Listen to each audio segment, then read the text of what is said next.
Blood soaked through the entire left side of her hip, spreading in a slow dark stain across the snow beneath her. The bullet had torn through her ribs, and every breath she pulled into her lungs felt like a blade dragging across raw nerve. In front of her, more than 300 enemy soldiers were climbing the ridge, spreading out through the pines like a rising tide. Behind her lay the only road left open for an entire battalion to retreat. The radio had gone silent hours ago. Every soldier who had once fought beside her already believed she was dead. Then came a single shot, then a second, then 10 more, one after another, steady as a heartbeat. Enemy soldiers began collapsing along the ridge, one by one, and nobody could explain why. No one knew that the bleeding woman lying in the snow had held that entire front line by herself for nearly 8 hours, until the rescue team finally found her behind a rifle that was still warm to the touch. The soldiers who served in that outpost called her Ghost Raven. It was winter, and the mountains around the forward base were buried under snow that never seemed to melt, cutting the world down to white ridgelines and gray sky. Captain Rachel Monroe was the finest sniper the unit had ever fielded, though almost nobody could say they truly knew her. She rarely spoke unless she had something worth saying, and she never spoke about herself at all. The younger recruits only knew the stories that were passed from bunk to bunk in the dark, whispered like something half sacred. If Ghost Raven is out there, the squad comes home. That line had been repeated so many times across so many deployments that it had stopped sounding like an exaggeration and started sounding like a fact. Rachel never wore her achievements the way other soldiers did. She had no medals pinned to her chest, no stories told over drinks, no interviews given to anyone who asked. When a newly arrived captain scoffed and called her reputation nothing more than exaggerated rumor, dismissing years of quiet, disciplined killing as folklore invented by bored soldiers, the men around him simply exchanged a look and said nothing. They had seen what she could do, and they knew better than to argue with results. The base itself sat on a windswept plateau surrounded by 3 separate mountain ranges,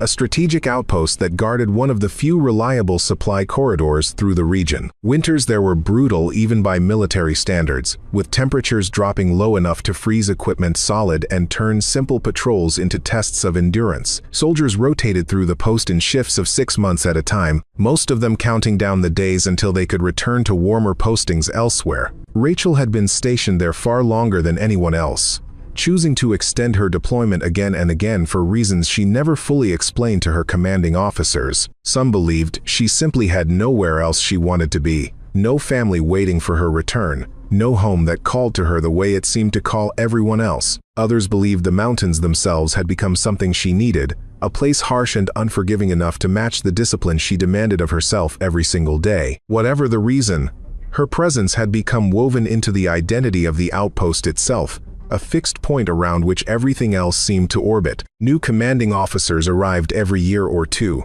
but Ghost Raven remained constant as the mountains surrounding the base. Rachel had grown up far from any battlefield, in a small town where winters were long and the woods were dense enough to swallow a person whole. Her father had taught her to shoot before she was 10 years old, patiently walking her through breath control and trigger discipline on quiet mornings when the frost still clung to the grass. She never imagined that skill would one day carry her across deserts, jungles, and frozen mountain ridges, keeping other people's sons and daughters alive, one careful shot at a time. By the time she joined the military, she already understood something most recruits took years to learn. Patience mattered more than aggression, and stillness could be its own kind of weapon. Her file, the parts of it that were not sealed, read like a list of missions most soldiers only heard about secondhand. Extractions under fire, counter-sniper duels that lasted for days, a confirmed kill at a distance most marksmen would call impossible. And yet Rachel carried none of that as pride. She carried it as weight,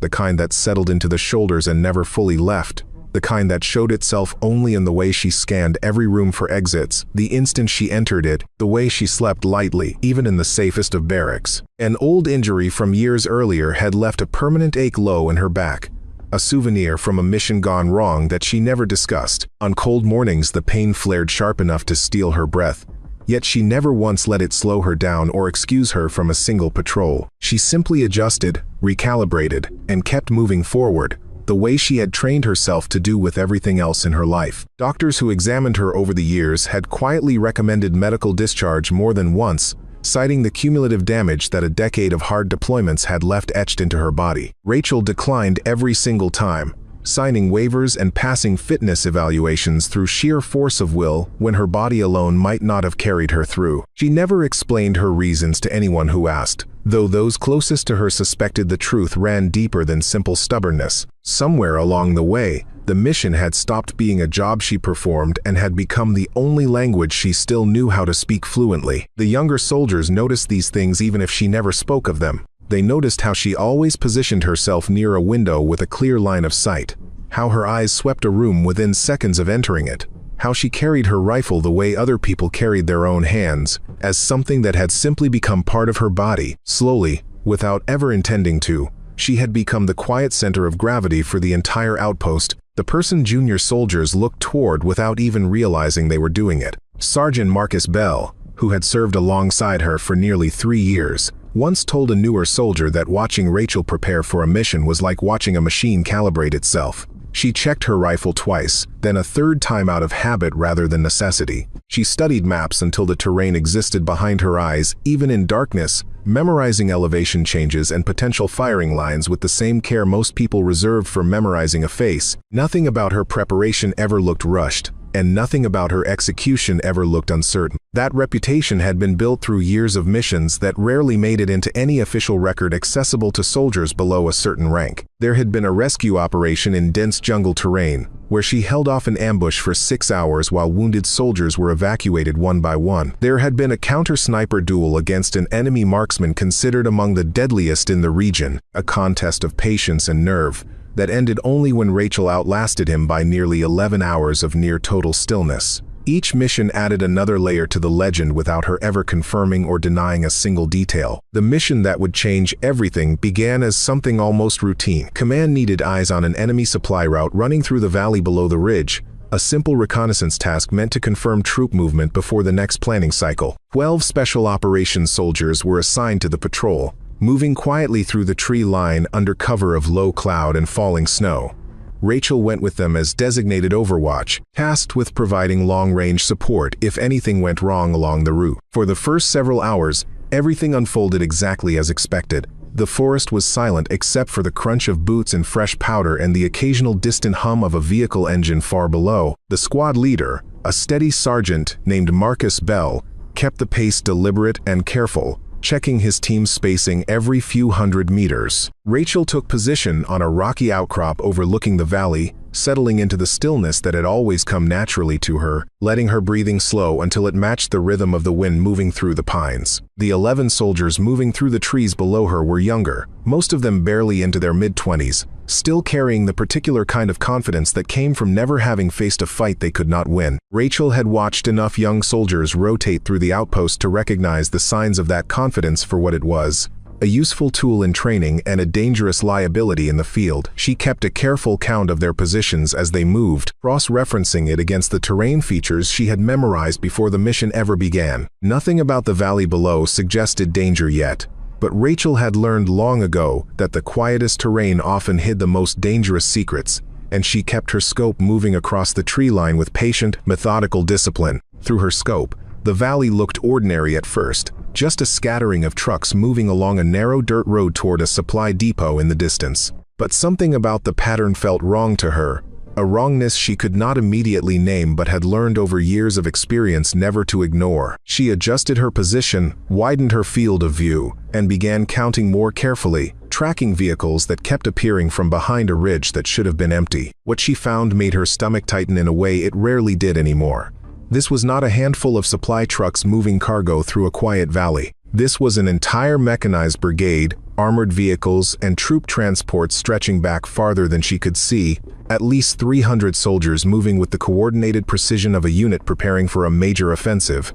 If that force reached the ridge and continued forward, the entire forward base and every soldier stationed there would be surrounded within hours, cut off with no route of retreat and no way to call for reinforcement in time. Rachel radioed the discovery back to command immediately, keeping her voice level even as her pulse quickened beneath her calm exterior. She relayed troop estimates, vehicle counts, and likely arrival times with the precision of someone who understood exactly how much depended on getting the numbers right. Command's response came back within minutes, sharp and unambiguous. Withdraw immediately. Every soldier on that ridge needed to be moving toward the extraction route before the enemy brigade closed the distance, and there was no time left to debate the order. The squad began its retreat at once, moving fast through the trees while trying to stay hidden beneath the cover of the falling snow. For a while, it seemed as though they might slip away unnoticed, the enemy column too far below to spot 12 figures moving quietly through white forest. But luck rarely held on nights like that one, and somewhere along the ridge, a scout or a drone or simple bad fortune gave their position away. Within minutes, the silence of the mountain shattered into gunfire tearing through the pine trees around them. Hundreds of rounds ripped through branches and kicked up sprays of snow as the squad sprinted toward a narrow footbridge spanning a deep ravine, the only crossing point between them and the safety of friendly lines. One by one, the soldiers scrambled across the icy planks, boots slipping on frozen wood while enemy fire chased them from behind. Engineers had rigged the bridge with explosives days earlier, meant to be detonated the instant the last soldier crossed, cutting off any pursuit and buying the retreating unit precious time. But the detonator had jammed, or the timing had gone wrong, or the wiring had been damaged by stray gunfire. Nobody would ever be entirely certain which.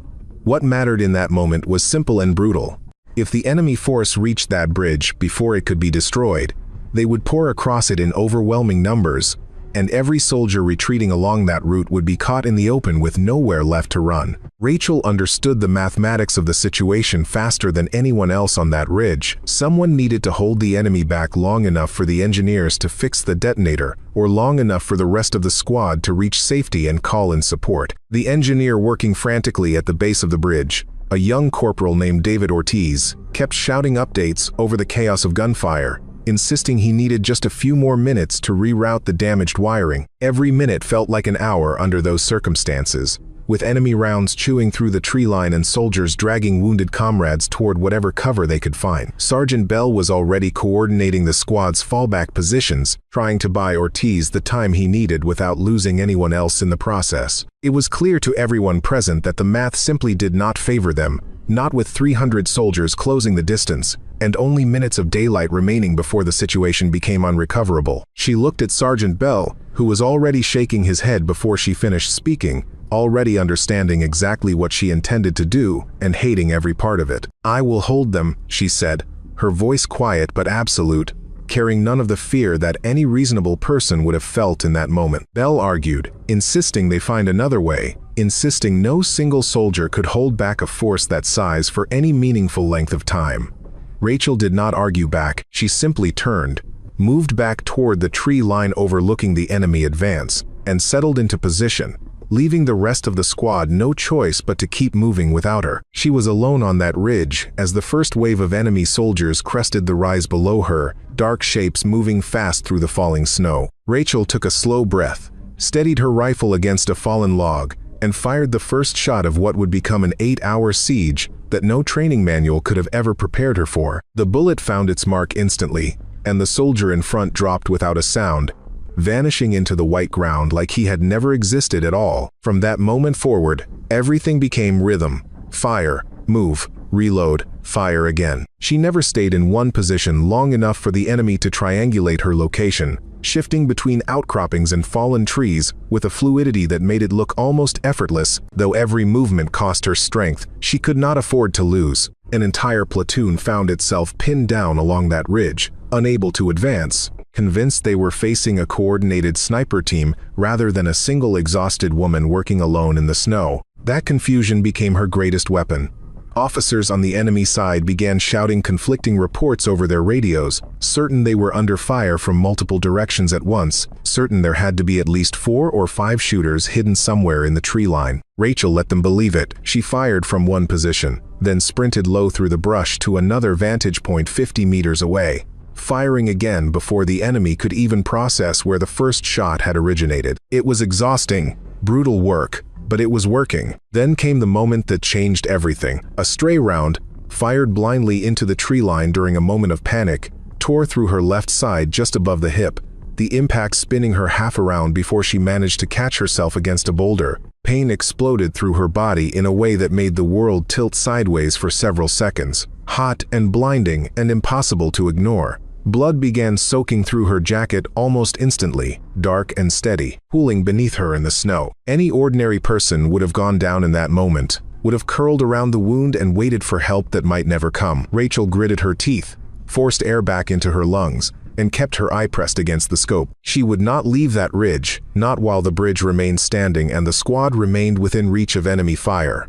The wound could wait. The mission could not. What followed was the most brutal stretch of the entire siege. A slow and grinding battle of endurance fought as much against her own failing body as against the soldiers advancing below her. Between shots, Rachel worked with shaking hands to pack the wound with gauze, cinching a strip of cloth tight enough to slow the bleeding.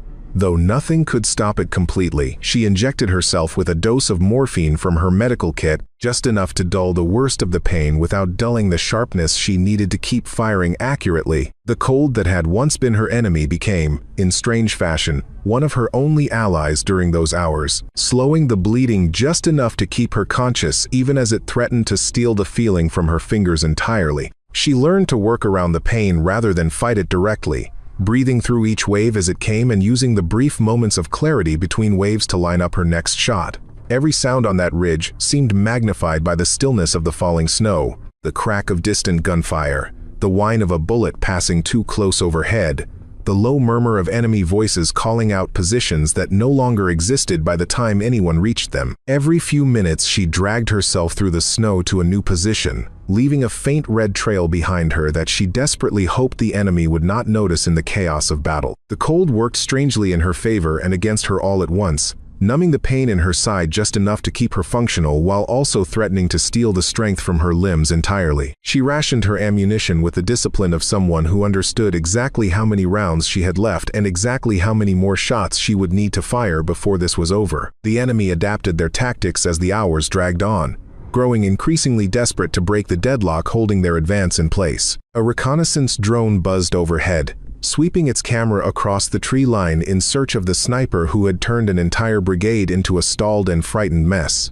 Mortar rounds began falling across the ridge, throwing up geysers of snow and shattered wood as officers tried to blast her out of hiding through sheer volume rather than precision. Rachel watched the drone's flight pattern and used it against them, timing her movements to slip beneath its camera angle each time it swept past. When mortar fire began targeting her previous position, she was already 200 meters away, tucked into a shallow depression behind a cluster of boulders, calmly lining up her next shot. Dogs were brought up from somewhere in the enemy column, handlers trying to track her scent through the blood-soaked snow, but the falling weather and her own careful movement kept them chasing shadows for far longer than anyone expected. By the fourth hour, her body had begun betraying her in ways no amount of discipline could fully mask. Her fingers had turned stiff from cold and blood loss, forcing her to warm them briefly against her chest between shots just to maintain the fine control her rifle demanded. Frost had formed along the edges of her scope, and she cleared it with the sleeve of her jacket every few minutes,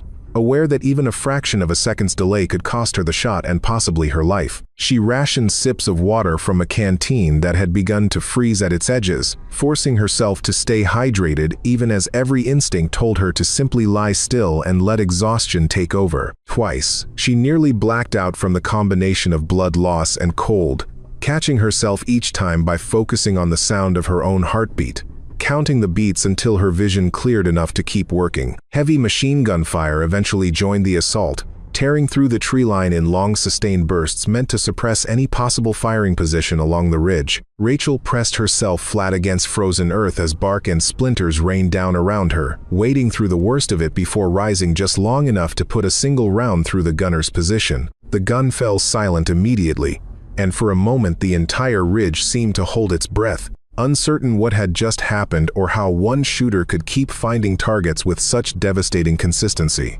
Whispers began spreading through the enemy ranks, passed from soldier to soldier in increasingly frightened tones. Some swore there had to be at least 10 snipers hidden across the mountainside, coordinating their fire with impossible precision. An officer relayed this exact claim up the chain of command, insisting the ridge was defended by an entire specialized unit, rather than a single wounded woman refusing to retreat. Nobody wanted to be the one to challenge that assumption, not when the evidence of dead soldiers scattered across the snow made the theory feel entirely plausible. The truth, captured only briefly on drone footage, that nobody on the enemy side properly analyzed until much later, showed something far more remarkable and far more terrifying than any specialized unit could have been. It showed one woman, alone, bleeding steadily from a wound that should have ended the fight hours earlier, moving between firing positions with a discipline that bordered on inhuman. She never panicked, she never wasted a shot, and she never once considered abandoning the ridge,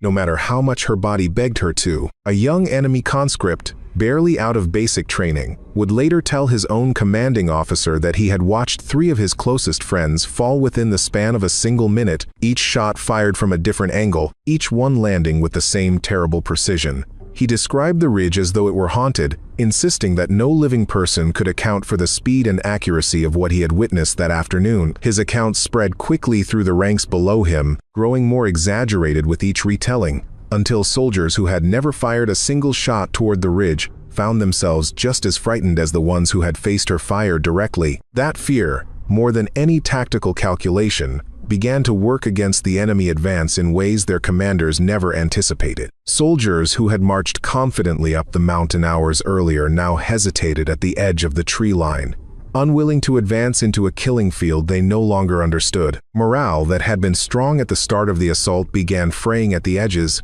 soldiers whispering among themselves that something on that ridge was simply not natural, that no ordinary person could keep fighting through wounds that severe. Command on the enemy side grew increasingly frustrated with the delay, aware that every hour spent stalled on that ridge was an hour the retreating battalion used to regroup and prepare defenses elsewhere. They needed the advance to continue, and they needed whatever was holding their soldiers back eliminated.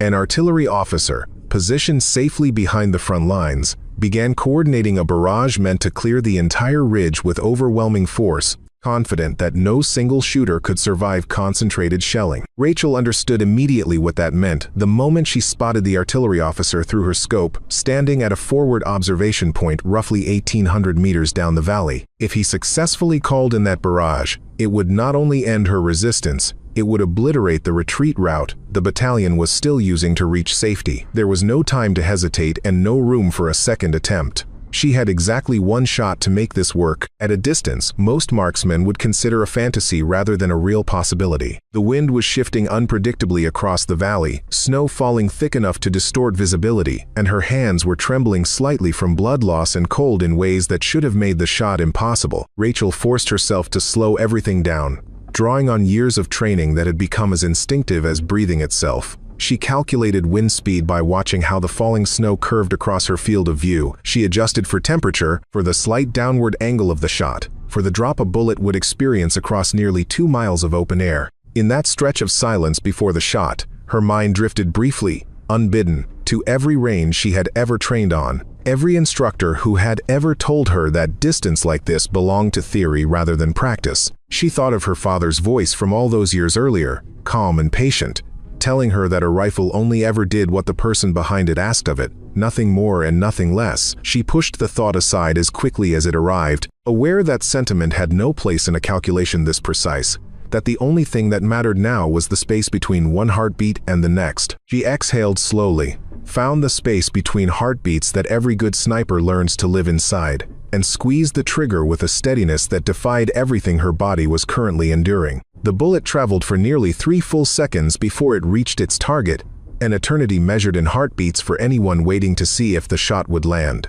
It struck true, and the artillery officer collapsed instantly, the barrage he had been coordinating dissolving into confusion and shouted contradictory orders among the soldiers left behind. That single shot bought the retreating battalion precious additional time they used to put real distance between themselves and the stalled enemy advance. Word of the impossible kill spread quickly among the soldiers on the ridge, deepening the fear that had already begun taking root in their ranks. Whatever was up there, waiting in the snow with a rifle that never seemed to miss, had just proven itself capable of things that should not have been possible for any human being, wounded or not. But that shot had cost Rachel dearly, draining reserves of strength and focus she desperately needed for whatever came next. Blood loss was catching up with her in ways she could no longer ignore, her vision blurring at the edges, her hearing dulled to a persistent ringing that made it hard to judge distance by sound alone. The morphine had worn off entirely, leaving raw and grinding pain radiating from her side with every movement she made.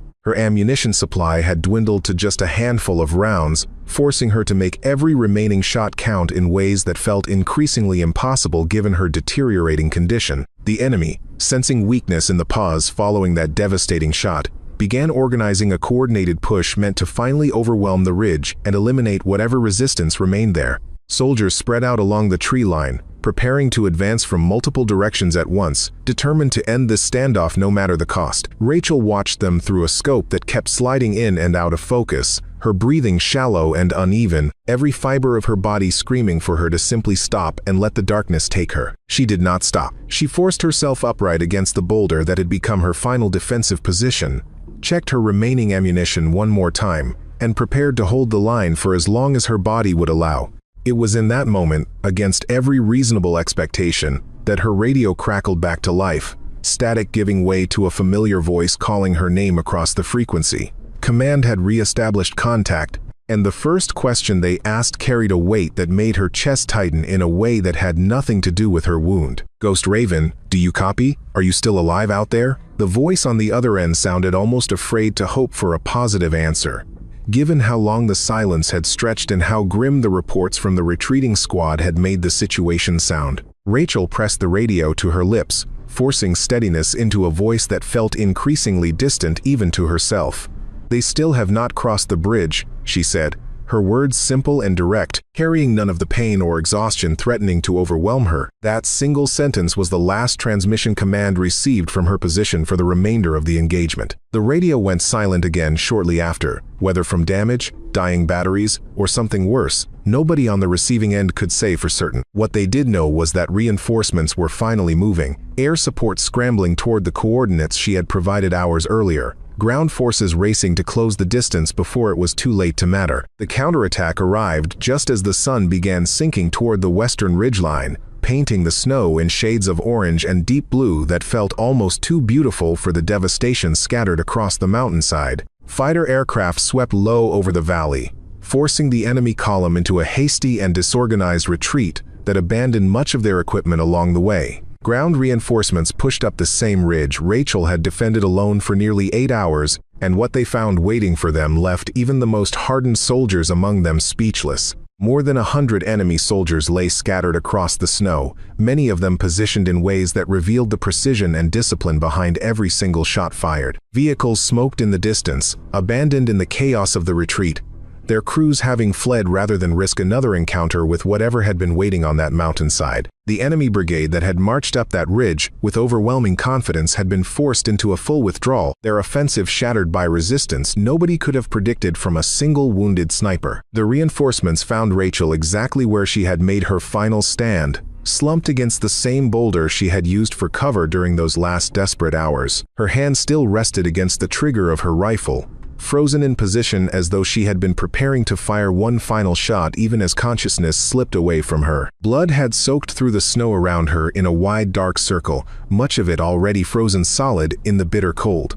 For a long, terrible moment, every soldier who reached her believed they were looking at a body rather than a survivor. The scene surrounding her told its own story before anyone spoke a single word. Spent shell casings lay scattered across 3 separate positions along the ridge, each cluster marking a place where she had fought until the enemy came too close, then dragged herself somewhere new to keep fighting. A trail of blood and disturbed snow connected each of those positions, tracing the full path of her retreat and resistance across nearly 200 meters of brutal terrain. One of the younger soldiers in the rescue party, seeing the distance she had covered while bleeding that badly, simply sat down in the snow and wept, unable to process what the evidence in front of him was telling him about human endurance. Then her eyes opened, slowly, struggling against the weight of exhaustion and blood loss that had nearly claimed her entirely. The soldiers around her froze, uncertain whether to celebrate or simply stare in disbelief at what they were witnessing. Rachel's first words,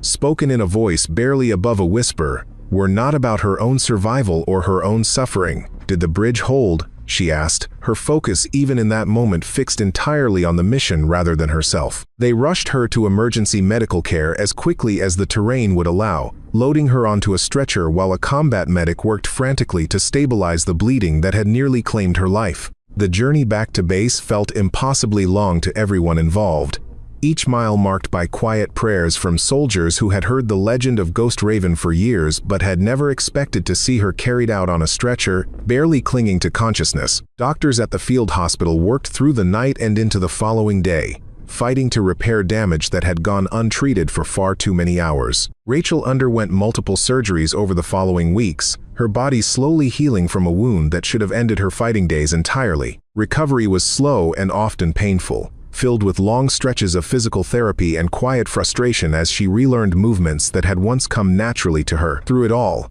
she remained largely silent about what had happened on that ridge, deflecting questions from doctors and fellow soldiers alike with the same quiet reserve that had always defined her. Sergeant Bell visited her often during those long weeks of recovery, sitting beside her hospital bed in silence more often than in conversation, understanding better than anyone the particular kind of quiet she needed. He told her once, in a rare unguarded moment, that the entire squad had spent the walk back to base convinced they were leaving her behind to die, and that not one of them had been able to forgive themselves for following her order.